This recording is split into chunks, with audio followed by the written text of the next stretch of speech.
국가적 시련을 대비해 나갈 것인가, 해결해 나갈 것인가에 대한 대비책을 주는 내용입니다. 요셉이 이 애굽에서의 이 생활, 그래서 우리가 여러 가지 측면에서 이야기할 수 있을 것 같아요. 가장 이제 중요한 것은 하나님께서 어떻게 당신의 구속 계획을 요셉을 통해서 이루시는가에 대한 것이 이제 가장 큰 주제가 되겠죠. 여러 차례 한 이야기입니다만은 가장 그래서 핵심은 이제 아브라함에게 주셨던 그 언약대로 한 민족을 이제 하나님이 이루셔야 되는데 애굽에서 잠깐 장소를 빌려서 그 일을 하시는 거죠. 그 구속사 속에 지금 요셉은 쓰임을 받고 있는 겁니다. 그래서 이제 그 일을 위해서 애굽에 먼저 가야만 했고 요셉이 거기서 또 이 일을 할 수 있는 어떤 그런 자리에 올라야 하는 것이 필요했고 그래서 지금 이 모든 사건이 요셉에게 일어나고 있는 거죠. 이게 가장 큰 주제입니다. 네, 그것과 별개로 우리는 또 요셉의 애굽에서의 삶이라고 하는 한 부분을 딱 띄어다가 또 우리 신앙생활의 또 중요한 한 부분을 보여주는 그런 한 예로 적용할 수도 있습니다. 그래서 뭐냐? 우리가 어떻게 이 세상 속에서 신자가 살아야 되는가라는 아마 그런 주제라고 할 수 있겠습니다. 요셉은 지금 자기 아버지 집을 떠났죠. 뜻하지 않게 애굽이라고 하는 전혀 낯선 이방 세계에 던져졌습니다. 그 속에서 지금 살아갑니다. 거기서 지금 하나님의 일을 해 나갑니다. 우리에게 사실은 굉장히 중요한 또 신앙생활의 한 측면을 던져주고 있어요. 신자의 삶은 사실은 이래야 된다는 거예요.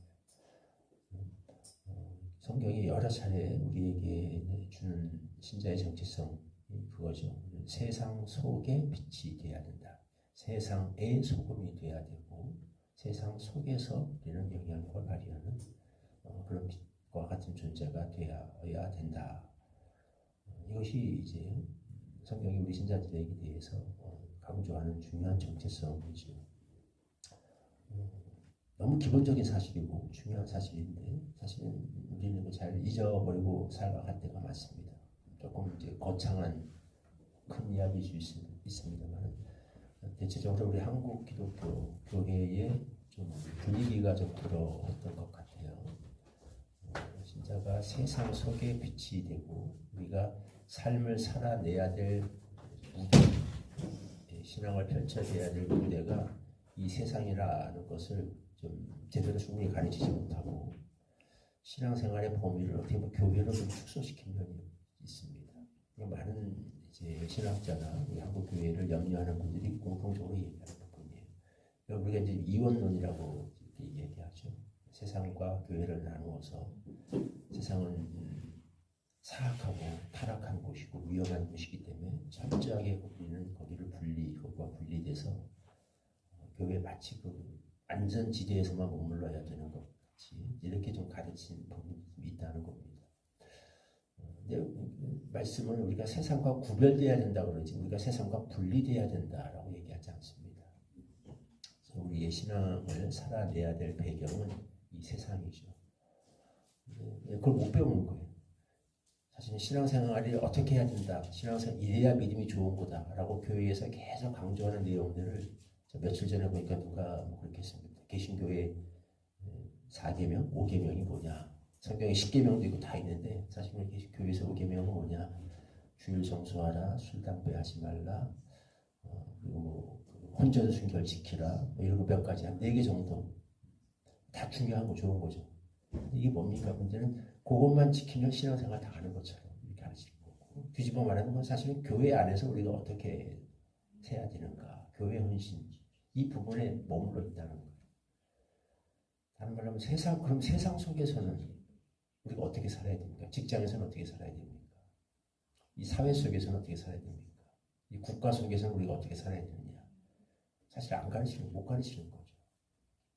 서론이 좀 길었습니다. 그런 의미에서 요셉의 요셉은 애굽에서 어떻게 살아요? 요셉이 집에서 어떻게 얼마나 열심히 예배드리고 아버지 아브라함이나 할아버지 이삭, 야곱 이런 분들께 얼마나 잘 순종했고 얼마나 가정 예배 잘 드렸는가 이거 우리가 잘 드렸을 거예요. 너무 당연한 얘기입니다. 근데 그게 아니고 전부 주변에 믿지 않는 사람들 천지예요. 애굽에 완전히 던져졌어요. 이 속에서 어떻게 살아갔는가라는 게 그래서 이제 우리에게 중요한 교훈이 될 수 있다는 겁니다. 우리는 믿지 않는 사람들 속에 이 세상 속에서 어떻게 살아야 되는가. 첫째로 보면 요셉은 여기서 분명하게 하나님의 주권을 믿는 믿음으로 승리했다. 우리는 그렇게 얘기할 수 있겠습니다. 온갖 일을 다 겪죠. 요셉이 겪었던 일을 우리가 충분히 얘기했습니다. 근데 그 속에서도 분명하게 우리는 요셉이 붙잡고 있는 한 가지를 보죠. 이건 하나님이 모든 일을 주관하고 계신다. 그래서 너무 당연한 건데 보세요. 요셉이 하는 말. 이 꿈은 하나라. 하나님이 그가 하실 일을 보이셨다. 너무 당연한 말인데 이거 지금 누구에게 하느냐가 중요합니다. 바로 앞에서 그 말을 하거든요. 우리가 교회 안에서 당연히 이런 말을 하는 거 그러면 당연하겠죠. 서로. 근데 그게 아니라 요셉 같은 경우는 완전히 바로 그 당시에 뭐 하나님을 믿지 않는 뿐 아니라 이 세상을 사실은 천하를 통치한다고 해도 과언이 아닌 그 바로 앞에 불려갔습니다. 주 예수가 바로의 손가락 하나면 요셉이 죽고 사는 문제가 계속 결정될 수 있어요. 바로가 맘만 먹으면 요셉을 뭐 원하는 대로 고향으로 돌려보내고 원하는 재물도 주시고 다 할 수 있습니다. 반면에 바로가 기분이 상해버리면 여기서 요셉 하나 죽이는 거는 아무 일도 아니에요. 요셉이 다 날아가 버릴 수 있습니다. 그러니까 얼마나 이게 긴장되겠어요. 얼마나 어떻게 해야 바로의 환심을 사고 어떻게 해야 바로의 비위를 상하지 않게 하고 어떻게 해야 바로 내 인생이 지금 여기에 달렸다. 보통 사람이라면 사실 솔직히 그럴 겁니다. 근데 그 앞에서도 요셉은 잔잔하고 담담하게 말합니다. 이 꿈, 당신의 꿈은 하나님이 주신 꿈이다. 하나님께서 지금은 일을 하시기 위해서 이렇게 하신 거다. 그 바로가 사실은 애굽이 섬기는 신이 얼마나 많습니까? 게다가 우리가 이제 이집트 문화를 알면 애굽에서 바로는 그 신 중에 하나예요. 호루스의 현신이라고 그래서 애굽 사람들이 섬기는 여러 신들 중에서 이 땅에 현현한 신 중에 하나 호루스의 대리자가 바로입니다. 그런 바로 앞에서 하나님이 지금 당신에게 꿈을 주시고 이스라엘의 하나님 여호와께서 지금 일을 하시는 거다. 이걸 이렇게 담대하게 말한다는 게 보통 일이 아닙니다. 자기가 신이라고 자기 신이어야만 하는 백성들 앞에서 자기가 신임을 신 중에 하나라는 거를 그 체면을 절대 잃어서는 안 되는 바로 앞에서 하나님이 지금 당신에게 꿈을 주시고 일을 이루고 계신다. 이걸 이렇게 담대히 선포할 수 있다는 거. 보통 믿음이 아니죠. 근데 사실은 신자의 믿음은 이게 이렇게 돼야 돼요. 교회 안에서 우리가 하나님의 이름을 얘기하는 건 너무 당연한 겁니다. 교회 안에서 신자됨을 티내는 건 너무 당연한 거예요. 우리가 농담 반 진담 반을 보죠. 근데 될 수 있으면 교회 안에서는 굳이 우리가 신자됨을 티 안 내도 된다. 여기는 다 신자인 줄 아니까. 중요한 건 세상 속에서 과연 우리의 믿음을 그렇게 고백할 수 있는가. 정말 하나님이 교회 안에서만 교회 일만 주관하시는 게 아니라 이 세상 역사도 이끌어 가신다라고 하는 그 하나님의 주권에 대한 믿음을 가지고 있는가. 그렇게 살아갈 수 있는가. 이게 진짜 믿음이죠. 이걸 못하니까 자꾸 우리가 피하고 도망가고 구별이라는 말을 하지만 사실은 단절되고 분리돼서 도망쳐서 그 세상에 나가지도 못하고 그 안에 그냥 끼리끼리 모여서 이렇게 하는 것은 아닌가. 첫째는 이겁니다. 두 번째는 요셉은 여기서 어떻게 살아갔는가. 실제적인 대안을 제시합니다. 결론부터 얘기하면 실무 능력, 실력으로 여기서 승리했다. 이렇게 볼 수 있겠습니다. 그래서 하나님이 하셨습니다. 하나님의 꿈이 보이셨습니다. 라고 한 건 좋았죠. 근데 거기서 끝나버리면 이게 안 먹히죠. 이 말이 안 먹히죠. 바로가 황당했을 겁니다. 근데 요셉은 실제적으로 그 안에서 이 바로가 그 말을 이해하기 하나님 믿지 않는 사람이 어떻게 이 말을 하루아침에 받아들일 수 있겠어요. 많이 안 먹히죠. 근데 그 말을 수긍할 수밖에 없게 만드는 그런 실력을 보여주죠. 대안을 제시합니다. 그럼 어떻게 해야 되느냐. 풍년이 들 동안 곡식을 저장하라. 흉년을 대비해서 체제를 완비하라. 그러면 그걸 가지고 흉년을 이겨낼 수 있다. 실제적으로 이 국가가 살아나갈 수 있는 그런 실무 능력을 보여줍니다. 그러니까 바로가 요셉의 말을 따를 수밖에 없는 거예요. 그게 보면 하루아침에 요셉을 총리에 앉히죠. 왜? 그 사람에게서 정말 이건 대단한 정말 지혜. 애굽의 그 어떤 신들 섬기는 그걸로도 풀지 못했던 이런 해법을 보여주니까 이렇게 수긍할 수밖에 없고 받아들일 수밖에 없는 거죠.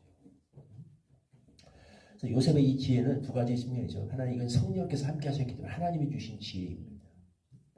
신자는 세상 속에서도 하나님이 주신 성령의 지혜를 가지고 살아가야 되는 사람이고 그래야 승리할 수 있는 사람이죠. 두 번째는 또 그러나 이게 오랫동안 사실은 하나님께서 요셉을 준비시켰다라고 봐요. 뭐냐면 이렇게 봅니다. 요셉이 어떻게 이렇게 한 번에 대안을 낼 수 있었을까? 요셉이 이런 걸 타고났을까? 아니요. 저는 성경에 나와 있지는 않습니다만 그러나 정황상 요셉이 이런 모든 실무 능력은 경험에서 나온 겁니다. 하나님이 요셉을 보디발의 집에 보내셨어요. 나중에 감옥에도 보내셨어요. 근데 우리 성경을 잘 읽어보면 그 보디발의 집에서 요셉은 충성을 다해서 집안의 모든 일들을 다 감당했습니다. 나중에 장관 보디발이 요셉을 믿고 집안의 모든 일을 그에게 다 맡겨요. 얼마나 일을 많이 했다는 겁니까? 거기서 이건 쌓인 거예요. 일하는 법을 배운 겁니다. 나중에 감옥에 갔는데 감옥에서도 요셉은 절망하지 않고 거기서 막 인생 무너지지 않고 거기서도 열심히 자기 할 일을 합니다. 감옥에서도 신임, 감옥에서도 거기 들어온 사람들을 도와줘요. 그래서 술 맡은 거 하는 자 꿈도 해석해주고 다 해주잖아요. 어디를 갔는지 요셉은 신임을 얻습니다.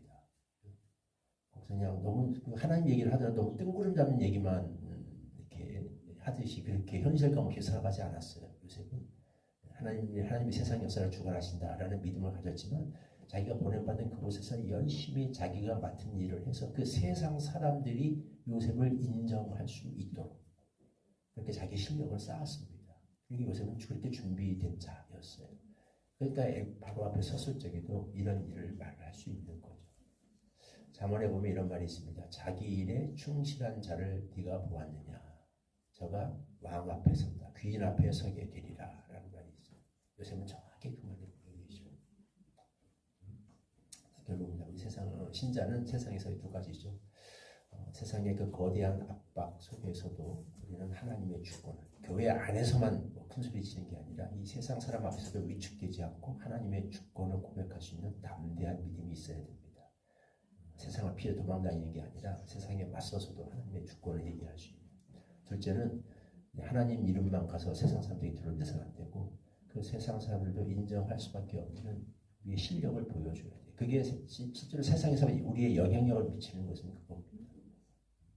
자기 맡은 자리에서 직장인이면 직장인답게, 학생이면 학생답게, 정치인이면 정치인답게, 법조인이면 법조인답게 거기서 정말 하나님이 주신 그런 지혜와 믿음을 가지고 충성스럽게 자기가 맡은 분야에서 최고의 자리에 올라야죠. 성실한 사람을 인정을 받아야죠. 그럴 때 세상 속에서 신자는 영향력을 발휘할 수 있는 거예요. 세상 사람들이 우리가 얼마나 성경을 달다 외는가를 보기보다 그렇게 성경을 잘 아는 사람이, 하나님을 믿는 사람이 그래서 실제로 어떻게 사는지, 자기 삶은, 가정은 어떻게 꾸려나가고 직장생활은 어떻게 하고 자기 의무는 어떻게 하는지 그걸 보게 되는 거죠. 요셉은 이 두 가지 면에서 인정을 받았습니다. 그래서 예굽에서 결국 총리의 자리까지 올라서 하나님이 그를 통해 하고자 하시는 그 모든 일들을 해나갈 수 있었죠.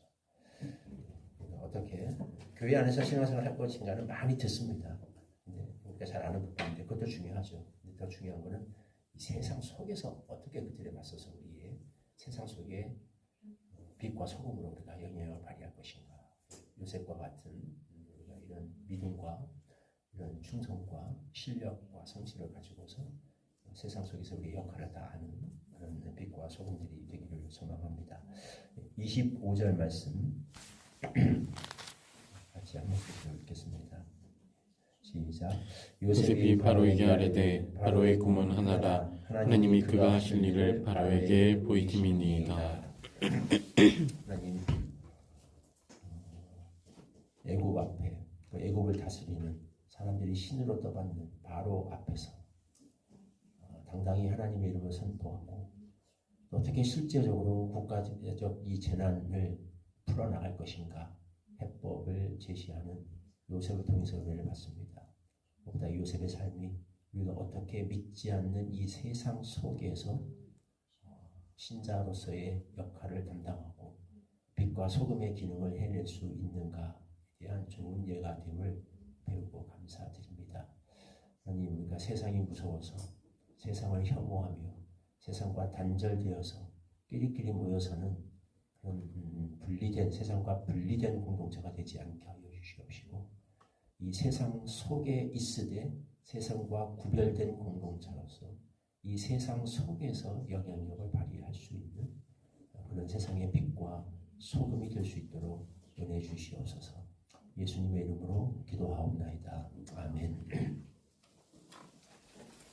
네, 찬송가 502장 1절 보시고 주님 가르쳐주시면 함께 기도하겠습니다. 빛의 사자들이여 어서